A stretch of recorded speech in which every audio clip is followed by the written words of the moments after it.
Now, let me just tell you, thank you, that you can tell the Holy Spirit's hand in things by the people that he brings into your lives. And when we had just started out, we had a good person who helped us get set up on the web. And that was fine, but that was a temporary situation.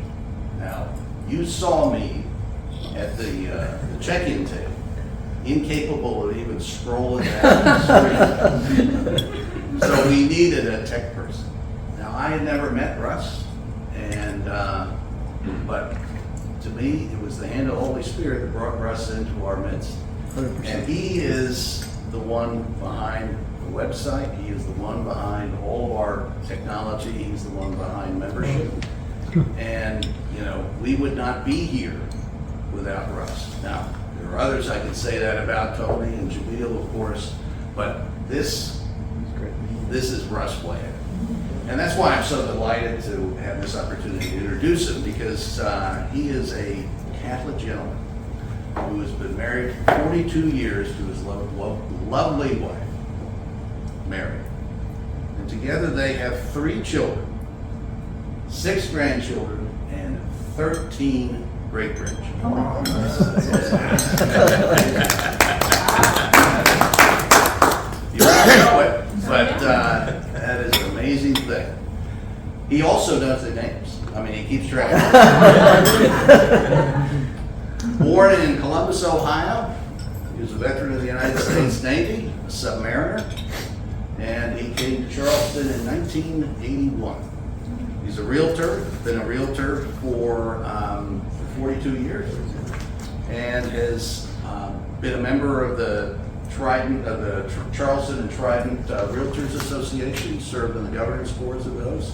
He's active in his parish, Immaculate Conception Church, and he came into the church in 2004 as a convert to our faith, and he is active in what used to be RCIA, now OCIA, Yes. as well as other ministries in Immaculate Conception. So I hope you'll join me with the enthusiasm that I feel every time I hear the name Russ Whited.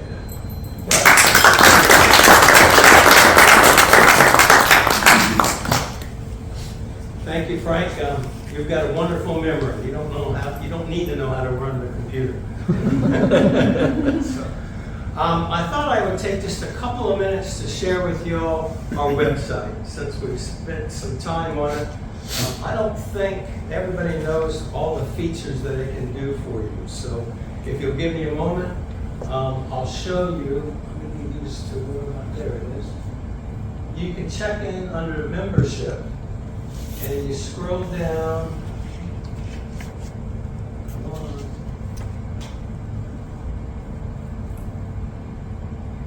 Well, that's how we start.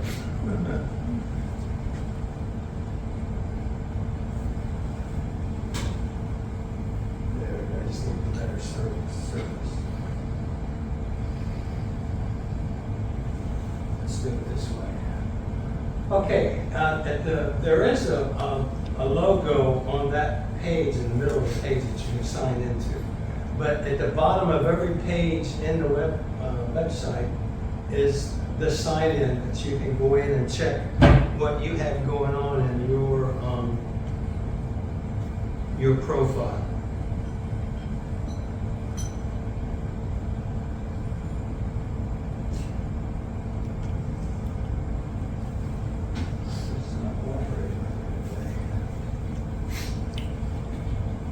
Let me go get a pad out of my book.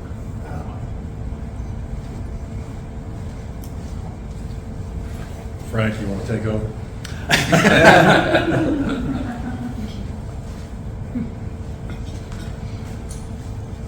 Well, I will say the one thing that we have, okay, well, I won't say. So Russ is back. Yeah. Let's see if this helps that.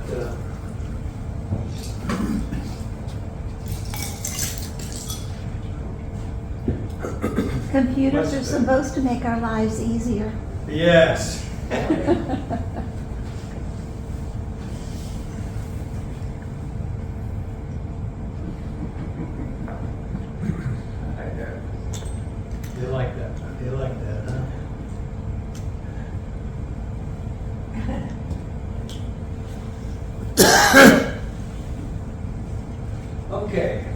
When we get to this point, good, we don't have to go through the login. No. First thing I wanted to show to you is that we have an app that you can put on your phone. And all the instructions are here if you want to download it, either for an iPhone or from an Android. What it'll give you the ability to check in, to do your registrations, and if you're a professional, you'll be able to see all the other members in the association. So that's a nice little app to have. If we go back to the top,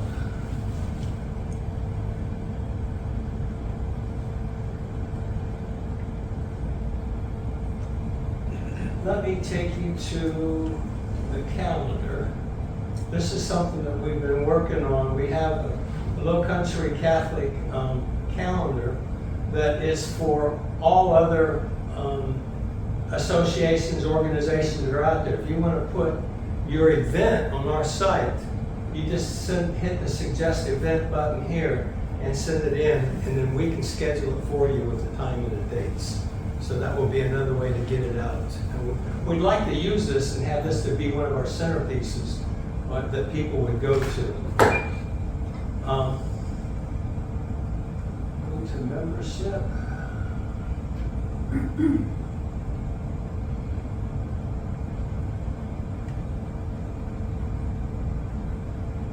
Got me all this.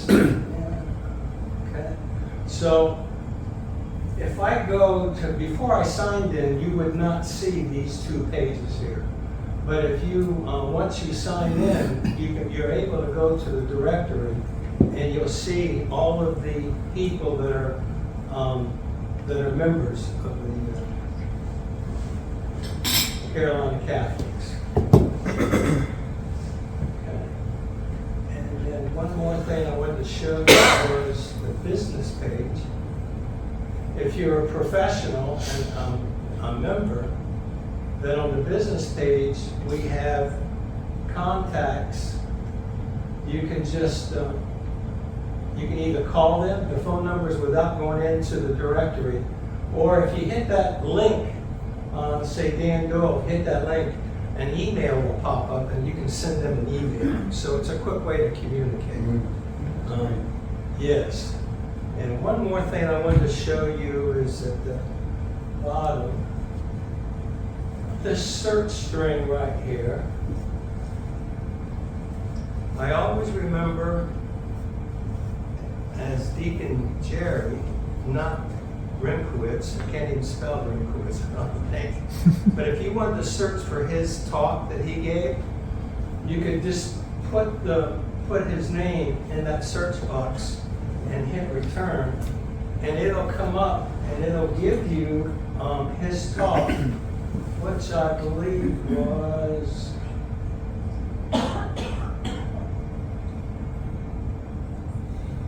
Further up, man, or is that it? Is that it? let me see if this Or is that just this kind? Okay, There it is. so if you hit the play button, we're recording today, you can see his talk, and he gave a talk on angels, which my guardian angel is taking care of me, so I found that very good. And to show you how far back these go, let me try one more search.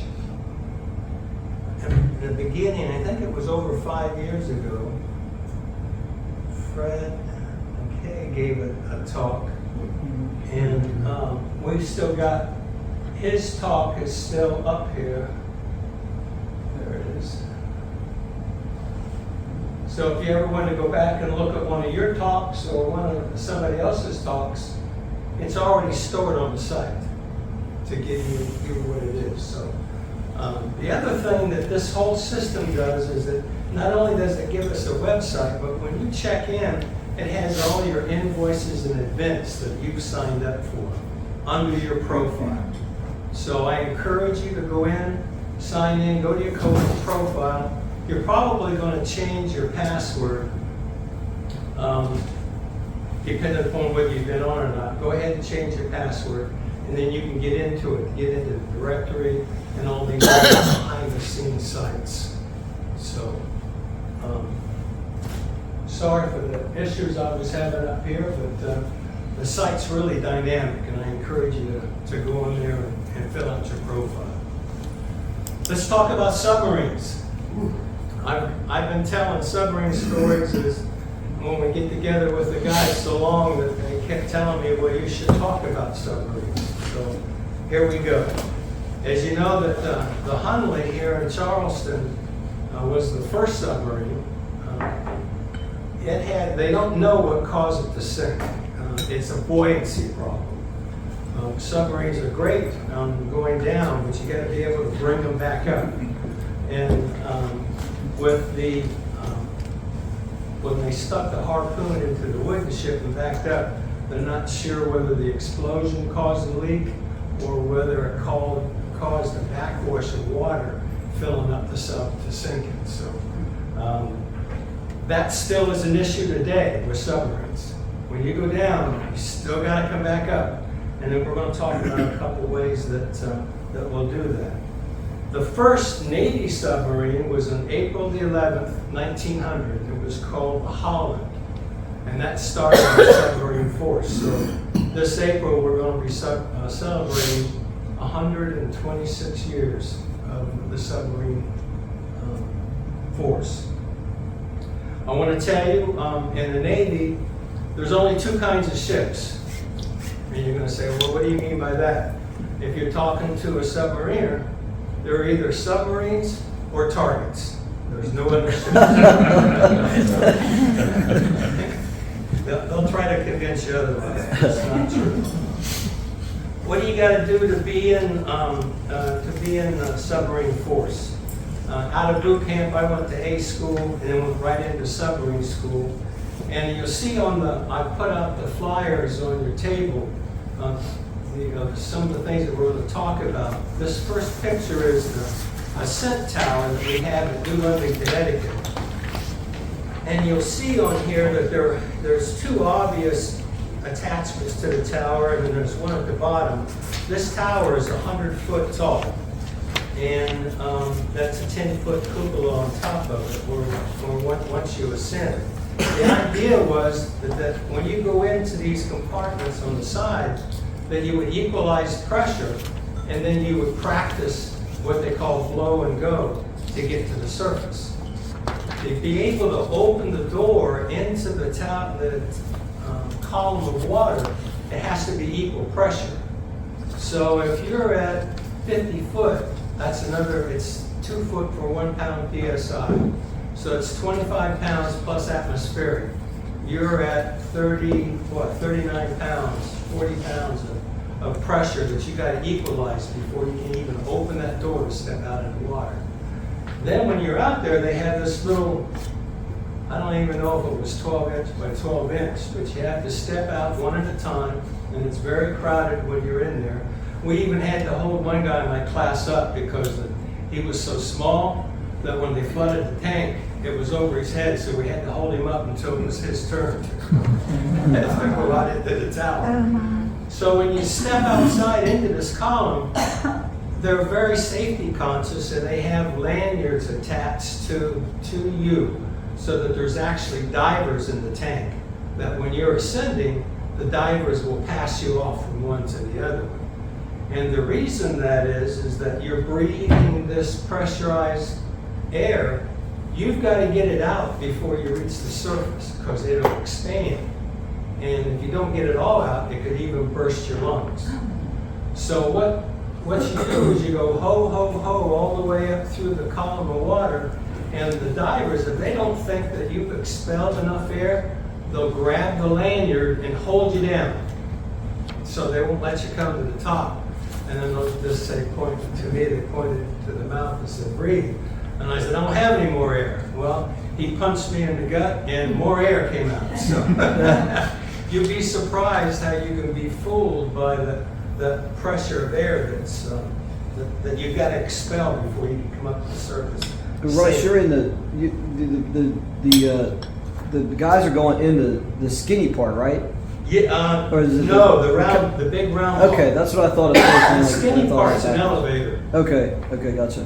That's an elevator that goes across to it, and they have submarine doors in those compartments, so that once the pressure is equalized, you undog it, open the door, and step out on that little platform. Oh, gotcha. Okay. They also have 4 guide wires that are through the whole tank.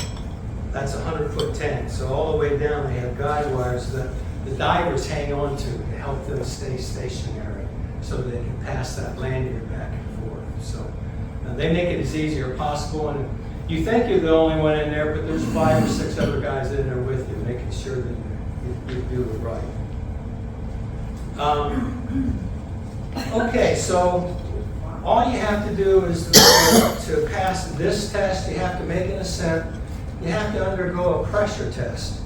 And they will pressurize this big tank. They'll put 15, 20 guys in a tank, and they'll take it down to 50 pounds, which would be 100 foot of water depth.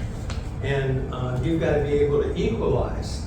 If you can't equalize and you break one of your eardrums, you can no longer be a submariner. You can't pass it to the school. So it's a pressure test, it's an ascent test, and then the school is a few weeks that you learn the basics of how the submarine works. The ventilation system, the diesel system, the snorkeling, and the hydraulics that are on the submarine. It's all different when you get to your submarine, but it gives you a basics that you can apply that to. Okay, after submarine school, I went to nuclear power training school, which they taught me all about neutrons and how a reactor worked, and that was a 9-month, 10-month process. And then I got assigned to the USS Abraham Lincoln. Well, first, why do we have submarines? Why do we want a submarine with 16 ballistic missiles on it? And the reason is it's a strategy that if you have, we have missile bases out west here in the United States, but the bases have coordinates. So if you had an enemy that wanted to do a sneak attack, all they had to do was hit those coordinates first, and you couldn't respond. With a submarine, what they did was, when they put missiles on them, is they drew the North Atlantic into a grid. So when we left out of Holy Lock, we would go out and go into the grid system. We would have assignments of where our missiles would hit if we had to launch them. And if you left a part of the grid, another submarine would come in and take your assignments, and you would take new assignments. So it's a defense strategy is why we have the submarine force. And these IBMs, interballistic missiles, they got nuclear warheads on them, so they can do their damage if someone, just like if they were launched off the land. But it's a deterrent. You can't always tell where a submarine is. When we were out on patrol, we would go into the grid systems. I've been underneath the North Pole 6 times. That was part of our route. And I'll talk a little bit about it later, about when we go out to it. But when I signed on to the Lincoln has a history to it. It's of the 598 class, George Washington class submarines. And there's 5 in that class. Now they're all the way up to the Ohio class. And they had a lot more room in them. So your submarine evolution is the diesel boats, which were small World War II boats. You had fast attacks, and you had the boomers, which had carried the missiles.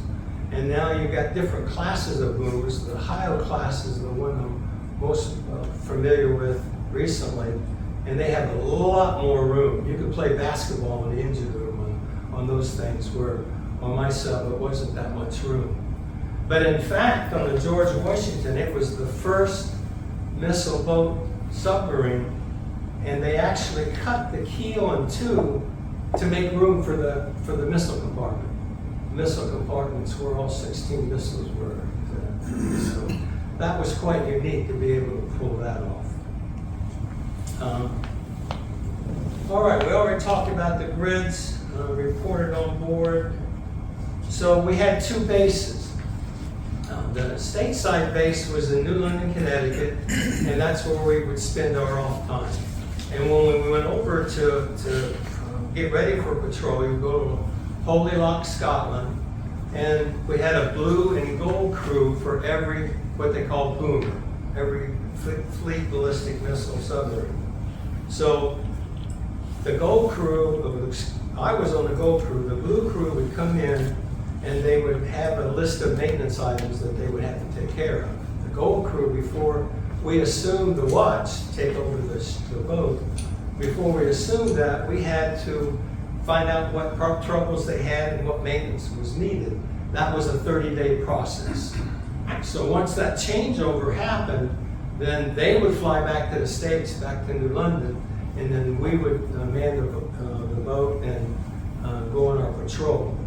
And this is what would happen. We go out of Holy Loch on the surface. They call it steaming on the surface. We'd steam north for a day or so. We would submerge and go on our routes on our grid system. And then 72 days later, we would come back to the same area and surface for the first time. So that was, I'm seeing you shaking your head. It's like, you can't see the sun, you can't see the stars. 72 days. So you would go on what they call 6 hours of on watch and 12 hours off of watch. Those 12 hours also, it wasn't a 24-hour day, it was really an 18-hour day that you got used to. So the 12 hours was meant for maintenance, repairs, and we had some in field day. So we had our typical card games for recreation, but there was still a lot of work that was involved. I wanted to tell you an experience I had, one of those field day experiences. I was an electrician, what they called a nuke electrician, and I was assigned cleaning the batteries. Well, if you've ever seen submarine batteries, they're like 7 or 8 foot tall and 24 inches square at the top. And that's 1.5 volts. So you have to have all these batteries hooked together in the buswork and in the keel and the bottom of the submarine, because that's the best weight distribution. And of course, there was always a ledge in the battery compartment that collected dust.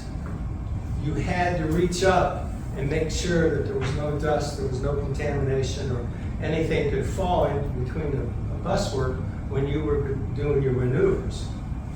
Well, it was always the pet peeve of the chief to inspect that ledge. And what we would do is, it was my turn to go up and clean that ledge. And you had to physically lay on the buswork and had to reach up like this, and you see what happens, your head goes down to clean off the ledge. Well, my chin touched the bus bar, and I got a little shock.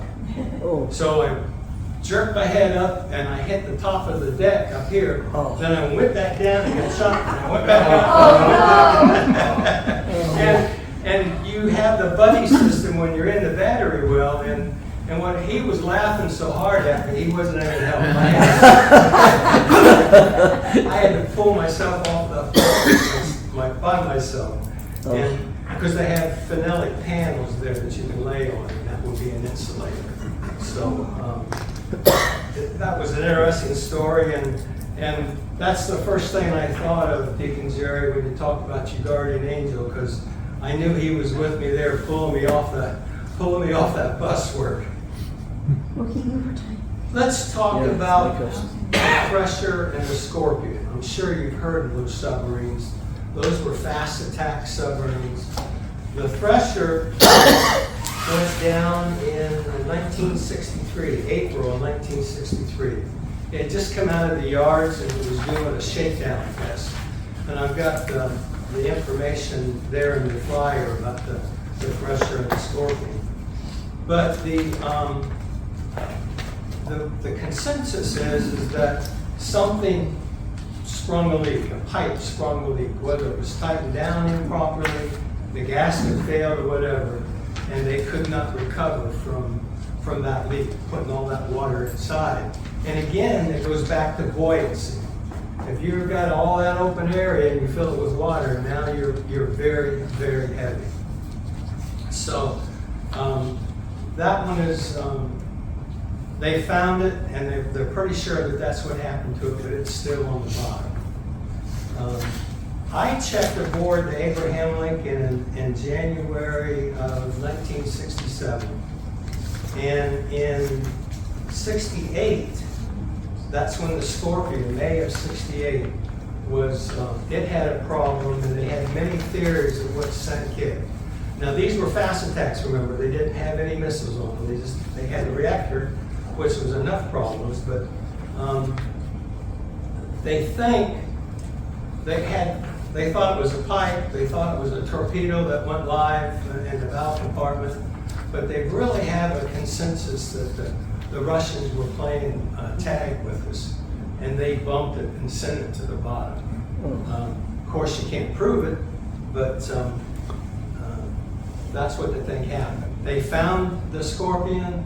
It's laying in 10,000 foot on the sea bottom in pieces, where it imploded, where it went down so far. So why do I go through all that? Is what we had to do was, when the Scorpion sank, was we had to look at what our safety procedure was for the other submarines.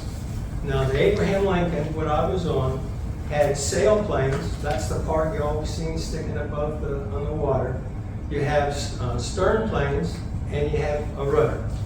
So they theorized that a different configuration of those planes and rudder would bring you to the surface quicker. So that's what they wanted to prove or disprove. What configuration would make that work? So the other thing that they did was the submarines that we were on then, and the Thresher had them, and they theorized that the Thresher actually had come to the surface, but because it didn't have propulsion, it couldn't stay on the surface. It had positive buoyancy, but there was no propulsion to keep it there, so it went back down. Our operating procedures at the time was that if we had a reactor scrammed, we had to shut the steam valves. That shut off your propulsion, that shut off your electricity. So that puts you in another problem.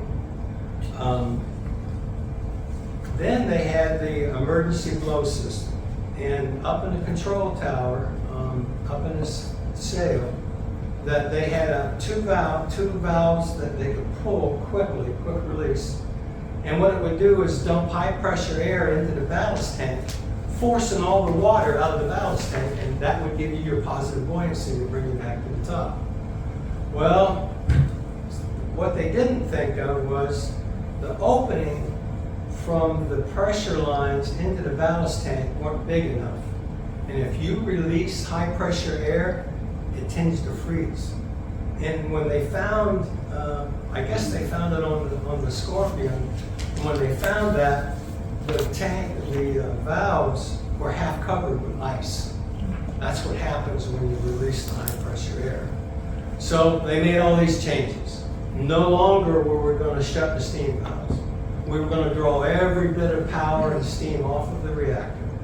And we increased the size of our emergency blow system so that when the high pressure air was dumped in the ballast tanks, that it would not be, the opening was big enough that it couldn't freeze over with ice. So that was good. We tested it. They said, all right, now we're going to see what combination of sailplanes and rudder could we go into to bring us back to the surface quicker. So the engineers devised this plan that the Lincoln had to institute. We'd start out a couple hundred feet below the surface. We would be at 5 knots, and we declare an emergency, and you take a down angle. And the down angle, we actually had a bubble that would measure the angle. So the down angle at 5 degrees, you take corrective action. If you thought that you could change your propulsion and come back to the surface, you would do that. But what they were doing was increasing speed and increasing the down angle before you can take corrective action. So now the Lincoln is 381 feet long, 33 feet wide, 6,000 tons, actually 6,800 tons with the ballast tanks full, because you got to bring that water up too, you got to deal with. So now you're doing angles like this, trying to figure out what's the best configuration to bring it back to the top. So on the final day, I happened to be on the what they call the SPCP, Steam Propulsion Control Panel, and they had a large wheel that was for the going forward, go ahead, and they had the small wheel on the propulsion panel that opened up and would put the rotor or the propeller in reverse. So what we ended up doing, we know we were going to take an angle because we had reached some horrendous angles like this, that I was literally on the panel, I was grabbing the outside of one wheel and the inside of the little wheel, and going like this and doing a push-up and grabbing them again. So we had taken such an angle at such a speed that my buddies walked on the forward bulkhead of the submarine, because we were like this. And when I was doing it to bring it back up, I was literally doing a push-up to get propulsion, emergency blow, back to the surface. The bow compartment passed crush depth. The rest of the submarine was at test depth, because you could go to test depth without any problems. So again, I thank my guardian angel for the tolerances in crush depth, because obviously it did not crush, it withstood the pressure. So that was interesting. We turned all the results in, and I didn't even find out what the results were. Find out what the best combination of the rudder, the sailplanes, and the stern planes were to bring it back up. So that was quite exciting. And the other thing is that all of our equipment was on sound mounts. So when I was had the steam going in to propel us forward, and then it would open up the astern valve, the whole turbine, the turbine is probably as big as those 4 tables, would just jump. The guys told me 10 inches. It would just oscillate like that. So we were pushing the limits to find out what it was. Yes. How big is the crew typically on a sub that size? 381 foot. Yeah, we're typically 120, 130, Okay. including the officers. So, It's a big crew. and I think it's in the thresher. They talked in there that they went down with 110 Okay. on their crew. So, Is there a weight limit for the crew? pardon? Does the crew have to weigh a certain number of pounds? No, there was no weight limit. Most of the submariners cheap, were on the thin side, but it wasn't mandatory. What kind of, how do they like psychologically handle the people being under that? Like what are the tricks to keep people sane?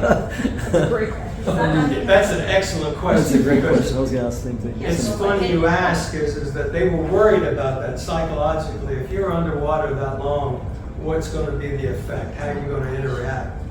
And the submariners that were on the diesel boats, they had a certain personality. They were the rogues.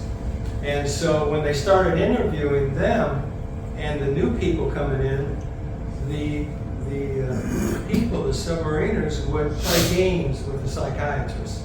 And they finally gave up. They said, well, if we can't shake them up and be worried about it, we're not going to worry about it. So other than that, you had a lot of monotony that you had to deal with, because those couple incidences that I told you happened over 6 patrols. So the rest of the time we were just sitting there watching our meters to make sure that they were right. We were fed good. We had a full meal every 6 hours, so no matter what shift you were on, you could eat before or after your shift. And that was terrible because I did gain a lot of weight in some of those. You could have eggs to order and the food was fantastic. And one thing that I did, I don't know how many of you have been out to sea or out past the side of land, but it's always refreshing when you're out on a big ship or even a little smaller boat. You can look behind you and you can see the superstructure, and that's grounding. That gives you a point of reference. I had the opportunity one time that when we would come out to get radio messages, we raised the periscope, and I asked to raise the periscope and look. So I did a 360, and all you saw was sky and water. And it was like, I stepped back and I said, where am I? Because there was no superstructure, there was no grounding. I had to get off the periscope to get my grounding back. So that's a memory that's stuck in my mind for a long time. Another measure of the pressure that you were under there for the physical pressure on the submarine was, I don't know whether you've heard, if you know that you're going to do a deep dive, and we did a lot of times, know ahead of time when we were going to do that, I personally put a string across the reactor compartment. Now, if you're in the front part or the forward part of the ship, to get to the engineering spaces, you had to go through the tunnel in the reactor compartment to get to the engineering spaces. So on the surface, the string was taut. When we went down to a deep dive, test depth, to see if there were any issues, any leaks, because most of the time you would get minor leaks, you would note them and go back and fix them. When I went into the reactor compartment, that taut string over an area of about, I guess, 9-foot wide tunnel, it drooped like this. So all of the HY-80, which was the strongest dive beams in the submarines, had compacted, compressed, to where I had a good foot droop in that string when we were down there. And when you hear on the movies the creaking and groaning that's going on, that's what you're hearing. You're hearing that sub actually compressing from the pressure of the water above it. So, Russ, we had spoken before, that I found interesting, about the compartments when you pressurize, you have little wheels and then you have little latches. yeah, there's a warning sign that you get into all submariners put in their memory banks.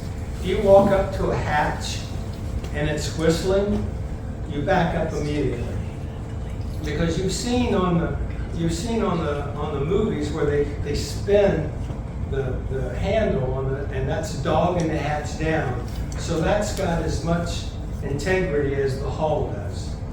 But what they do for convenience is they keep the hatch open, and they've got a latch that just is spring-loaded latch, so you can just walk up, hit the latch, and open the door. If it's whistling, you've got to be very aware of ventilation issues, the changes in pressure. If you were to hit that latch, either the door would kiss you in the face or it would suck you through the hatch because you knew that there was a pressure difference there. So that the hatch was whistling. It was just open enough that it was trying to equalize itself, but the size of the compartment wouldn't let it. So you try to open that up and or back up from it and find out what you got to change to be able to open that. Go back and change a ventilation lineup is what you do. First, we have about time for about 2 more questions. Okay. Yes. I have like 10. So you said you got on the Lincoln on 1967, right? Yes. So 59 years ago this month, Yes. we're saying. And I see that the pressure went down on, what, 63 63, and the other one in 1960. and 68. Oh, 68. Scorpion went down to 68. Okay, so my question is, I'm going to give you my question and then my thoughts. My question is, what motivated you to do that? And my thoughts is, what the hell were you thinking? Excellent question, because An excellent I was, I joined the service when I was 17, so I was very young. Probably wasn't even 20 yet when I started that service. And they offered you a hazardous duty pay to go on submarines. So that was the incentive. I got base pay plus the hazardous duty pay. So it wasn't a death wish? Oh, it wasn't a death wish, it was an adventure wish. Wow.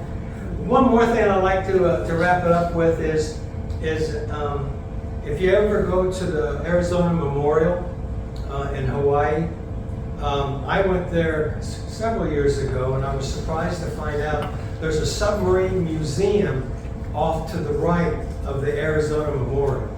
And I went over there, and the gangway and the fire control equipment from my submarine, the Abraham Lincoln, was there. Before they had decommissioned it, they'd taken all that equipment off and put it in the museum. And much to my wife's dismay, I had memories for hours. Yes, sir. I take it you're an old submariner. What is the new submariners thinking about having women on board? I don't know. Those guys have got a little bit easier with their space, but they're still getting hazardous duty pay. Okay, thank you so very much.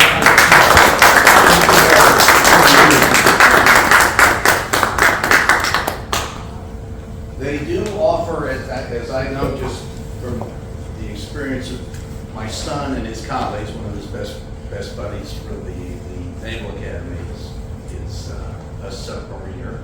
And they do offer a lot of financial incentives for They do. folks to do that, yes. But thank you again. Thank you for your service. Thank you for that great presentation.